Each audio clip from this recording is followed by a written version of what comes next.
Bentornati a Aggiornamento. Ci sono delle prospettive per un cambio di scenario atteso proprio dalla prossima settimana. In realtà già da domenica, dopo questo caldo che stiamo vivendo su gran parte dell'Italia, con picchi anche oltre i 26 gradi, assistiamo quindi a un fronte atlantico che riuscirà a concentrarsi sull'Europa centrale e scendendo verso nord dalla giornata di domenica provocherà i primi rovesci e forti temporali associati anche a delle grandinate che dai settori prealpini e pedemontani centro-orientali scenderanno poi verso la Valpadana entro la serata e la nottata di lunedì.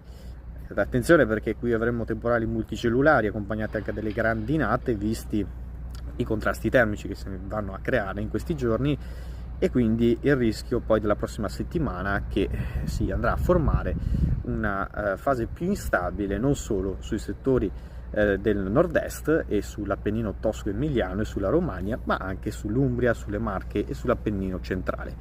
Questa dinamicità la vivremo quindi anche inizio della prossima settimana, quando poi questo fronte un po' più fresco scenderà verso il sud Italia, concentrandosi in modo particolare sul versante adriatico. Avremo modo di riparlarne. Intanto però viviamo questa fase calda con un successivo cambiamento e repentino calo delle temperature anche di 7-8 gradi. Quindi dai valori 25 gradi per esempio in questi giorni caleremo di giorno fino ai 18 gradi sulla Val Padana. Queste le previsioni, rimanete come sempre aggiornati.